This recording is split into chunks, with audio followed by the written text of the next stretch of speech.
Hi everyone. So we just heard that Kyrsten Sinema, the Democratic senator from Arizona, just changed her party registration to independent. Um, and this is probably because she probably has a primary challenge. She might have a primary challenger and stuff, and she's probably going to lose her primary.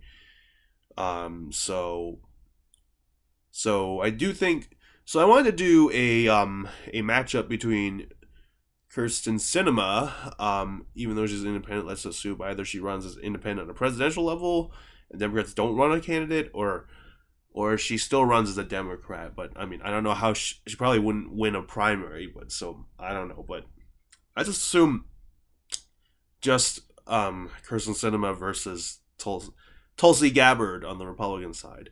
Who is the star candidate that I really want to run. I really do think Tulsi Gabbard is the best candidate that Republicans can run, and she really is our only shot at beating Biden. I feel like just because of her populist appeal and stuff. I mean, she might regress a little bit with generic conservatives. She can mitigate this by picking like Lee Zeldin or like Glenn Youngkin, for example, as a running mate. Or maybe even DeSantis, but I don't know if problem is I don't know if DeSantis would be willing to do that or Youngkin would be willing to do that.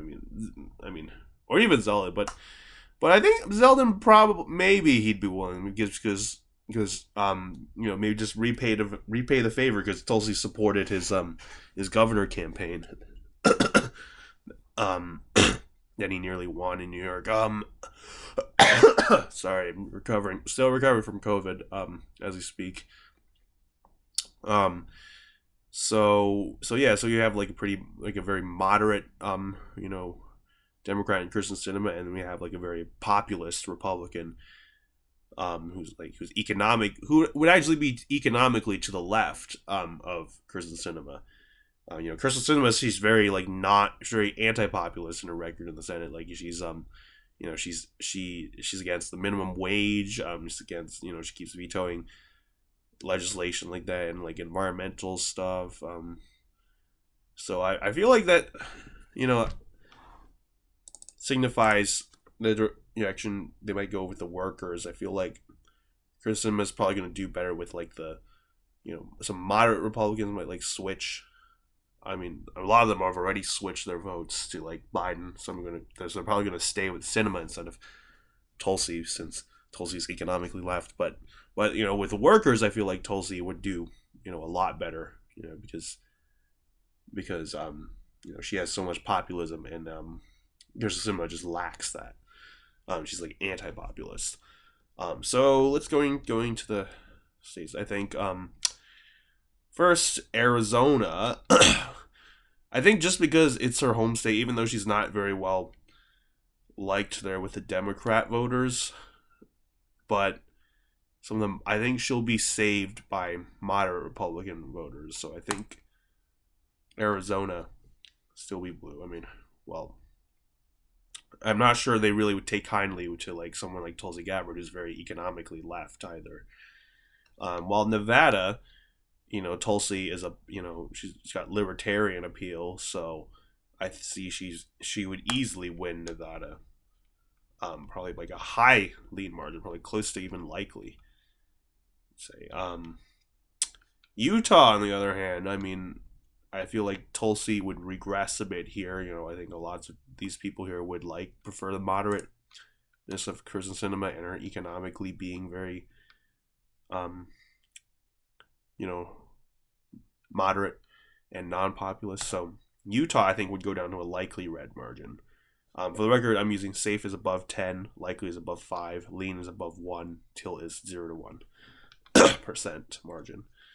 Alaska, I think I was thinking it might get narrower because they tend not to like super populist Republicans, but they're also very libertarian states, so I think it would actually go safer for Tulsi. Hawaii, I think it would get closer, but it still wouldn't get below 10. But who knows? I mean, she is from Hawaii. Tulsi is from Hawaii, so California, I also see it getting closer.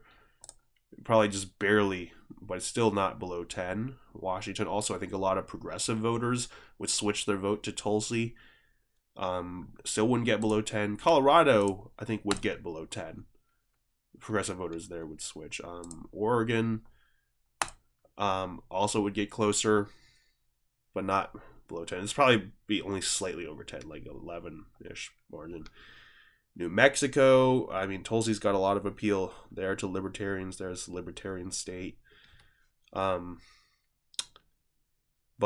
you know, Kyrsten Sinema's not that bad. She also probably could have, you know, appeal.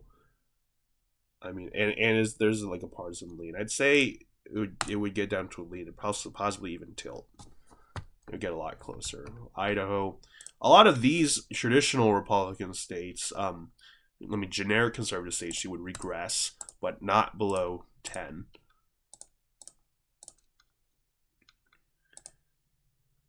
Kansas, I mean, who knows? Maybe Kansas.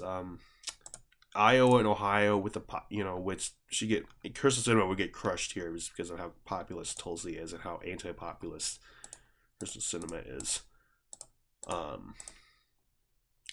South Carolina, I think she'd regress below 10. I think Kyrsten Sinema could have some crossover appeal here. Florida, I think she'd actually regress. Tulsi would regress in Florida because like a lot of Cubans, they might not take kindly to. They might perceive her as a socialist. So despite how red the state is trending on like every level, I think it would stay at a likely margin rather than going to a safe. Just because of the, you know, losing the Cubans and stuff. In Texas, I think it would go down to like the high lean margin just because it's getting bluer a bit. I mean, Kyrsten Sinema could probably have some appeal, but she is also like pretty socially liberal, so I don't think they really like that. So I think this is just lean to likely somewhere around that range. Georgia, I think the working class people they would turn out for Tulsi because of how populist she is and culturally. But then I think moderate Republicans would switch their votes to would keep going to Kyrsten Sinema. So I think I can't really. I mean, yeah, I'd say it probably stays. Maybe they don't take kindly to socialist people, so but Kyrsten Sinema might also just lose appeal with like Democrat voters. So I mean, I might honestly I probably put it as maybe as a tilt Republican state. I mean Democrat state, but I mean it might just be a toss up. North Carolina, you know, it's usually around a lean margin. Anyway, I think the Trump base, you know, Tulsi probably turn out the Trump base. I mean, the Democrats wouldn't turn out that much, but there might also be like, you know, generic conservatives that might switch to Sinema. Virginia, they really like you know, moderate, you know, establishment type Republican. I mean, Democrats and people in just general. So I mean, still think. But then again, you know, I mean, Kyrsten does have some. I mean, Tulsi Gabbard does have some like the parent appeal, which they really like. You know, with a show when they elect Glenn Youngkin. I'll put this a little likely. It would get closer. Then, you know, in 2020, DC. Kyrsten Sinema would regress a lot in like the traditional Democrat states. Don't know if it would get below 10 in these. New York, Vermont. She'd really regress in Vermont. It could go down from like a 30-point margin. It might even go to like a barely above 10. So because as a lot of the progressives, I think, would switch their votes to Tulsi.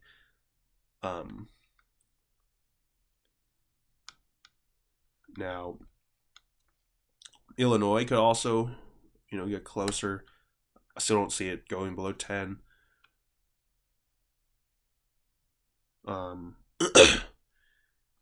Means first district could get closer.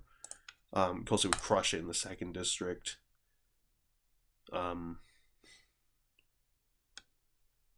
New Hampshire, with Tulsi has some, the anti-war libertarian appeal, so it's gonna. I had hard to see her losing the state at all.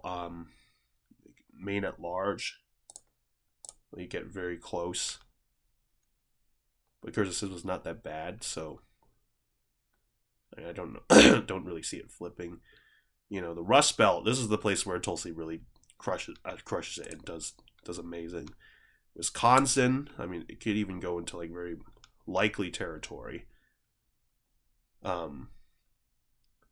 Actually, the Democrats don't turn out. So this is like lean to likely. So this is like probably 4 to 6. Pennsylvania also, just with her lack of populism will Kyrsten Sinema's lack of populism will destroy her in the Rust Belt. And then Michigan probably get into like the lower lean range, probably like 1-2 points. And Minnesota, honestly, it's a complete. I've heard Golden Political Cat said it's not really a populist state anymore, but there's still workers. There's still like that iron range. They stay blue for some reason when all the workers have been trending red.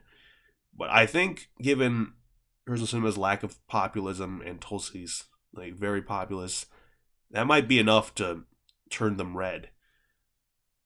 But then again, Kyrsten was also not that bad as a, she's not like a Hillary Clinton or like a, but she also would regress among the Democrat voters. So I'd say this is a toss-up, but I think Tulsi could flip Minnesota against Kyrsten Sinema. And second district, she could have suburban appeal there. I mean, Tulsi, but Kyrsten Sinema is also not that bad. I mean, I guess I'll give it to Tulsi narrowly, but I could see this going either way. Georgia, I could see it going either way. Minnesota, I could see either way. But I see something like this. So basically, Tulsi crushes it in the Rust Belt, but she doesn't. I mean, she still narrowly loses the Sun Belt. And she does regress quite a bit in the Sun Belt. So yeah. I hope this shows you really why Tulsi really is the best candidate. You really have to be populist. That's the winning recipe. That's the Democrats suck because they're culturally shitty. Republicans suck because they don't have their shred of populism. They don't have enough populism in them. If you have someone who really just is populist and is culturally, standing up to the woke BS, and not telling people what not to say and what not to do, that's a winning recipe. And I think the only person who really has this unique blend is Tulsi Gabbard. So I really think if you want to win in 2024, you really have to put Tulsi as a nominee, or at least as the VP, but better at the top, better at the top than the bottom. So anyway, thank you all for watching, and I'll see you later.